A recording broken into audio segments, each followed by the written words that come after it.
English పుస్తకాన్ని, మలయాళంలో మొదట బెన్యమన్ గారు రాసిన పుస్తకాన్ని ఈరోజు తెలుగులోకి తర్జుమా చేసి అనువదించి ఒక చక్కటి నవలని తెలుగు భాషాభిమానులకి, తెలుగులో సాహిత్యాభిమానులకు అందజేసిన సోదరి స్వర్ణ కిలారి గారు. ఆదివారం పూట కూడా ఇంత పెద్ద ఎత్తున విచ్చేసిన సాహిత్యాభిమానులందరికీ, పేరు పేరున పాత్రికేయ మిత్రులకి, వేదిక ముందు కూర్చున్నారు చాలా మంది పెద్దలు, అందరికీ హృదయపూర్వకంగా నమస్కారాలు.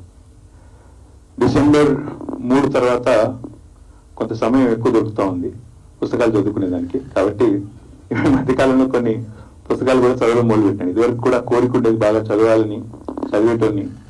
కానీ ఈ మధ్యకాలంలో కొద్ది సమయం ఎక్కువ దొరుకుతుంది.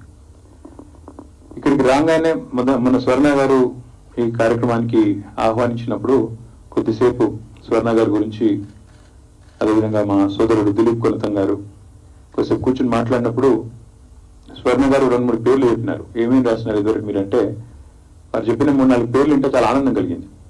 ఎందుకంటే తెలుగు భాషాభిమానులకు, తెలుగును అభిమానించే వారికి ఈ భాషలోని సౌందర్యాన్ని, ఈ భాషలో ఉండే ఒక అందమైన ధ్వనిని ఆస్వాదించే వాళ్ళందరికీ కూడా ఆనందం కలిగే విధంగా తన పేర్లు, తన గత పుస్తకాల పేర్లు కూడా పెట్టినారు.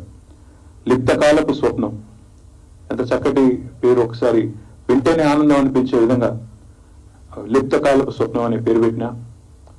ఇంతియానం, నాకు మొదలు ఇంతియానం అంటే అర్థం కాలేదు.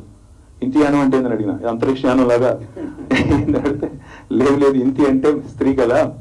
సో మహిళా రచయిత్రులు రాసిన కథలు, దాదాపు 45 మంది రాసిన కథలు, దాని సంకలనాన్ని 45 ట్రావెలాగ్స్ తీసుకొచ్చినాను, అందుకే ఇంతియానం అని పెట్టినా అన్నారు. తర్వాత థాయిలాండ్ లో జరిగిన ఆ సంఘటన, 13 మంది ఆ కార్మికులు ఎవరైతే అందులో చిక్కుకొని పోయినారో వారిని, బాస్కెట్బాల్ టీమ్, కార్మికులు కాదు, వారిని ఆనాడు రెస్క్యూ ఆపరేషన్ ఏదైతే ఉందో దాని మీద అక్కడ దాకా వెళ్ళి, థాయిలాండ్ దాకా వెళ్ళి ఆ 13 అనే కథ, ఇవన్నీ విన్న తర్వాత నాకు ఆసక్తి కలిగింది. ఇంత చక్కటి సాహిత్య పట్టు ఉన్న వాళ్ళు, సాహిత్యం మీద పట్టున్న ఈ సోదరి రాసిన ఈ కార్యక్రమం తప్పకుండా రావాలని చెప్పి ఈరోజు ఇక్కడికి రాగానే ఇంకా ఎక్కువ సంతోషం కలిగింది. ఎందుకంటే మొదటిది పబ్లిషర్ పేరు కూడా చాలా చక్కగా ఉంది, అన్వీక్షిక. అసలు ఏంది అని అడుగుతున్నాను ఇప్పుడే చక్రపాణి గారిని. అన్వీక్షికి అంటే ఏందన్నా కరెక్ట్గా చెప్పండి అంటే తను చెప్తా ఉన్నారు. ఇక్కడ అన్వేషణ విన్నాము, అన్వీక్షికి అంటే ఏంటని తను ఇప్పుడే అడిగితే చాలా విపులంగా వివరించి చెప్పినారు. తర్వాత ఇక్కడ ఇందాక పరిచయం చేసిన అమ్మాయి పేరింటే కూడా ఆనందం అనిపించింది, దరహాస. అంటే ఇవన్నీ ఎప్పుడో మర్చిపోయిన పదాలు, కొత్త హైబ్రిడ్ నేమ్స్ వస్తున్న ఈ తరంలో ఇంత చక్కటి మరి తెలుగుని ఆస్వాదించే విధంగా ఈ అవకాశాన్ని నాకు కల్పించినందుకు స్వర్ణ గారికి ముందుగా హృదయపూర్వకంగా ధన్యవాదాలు. అన్వీక్షికి సోదరులు ప్రచురణకర్తలు, ఎందుకంటే ఇలాంటి పుస్తకం ప్రచురించాలంటే సాహసం కావాలి.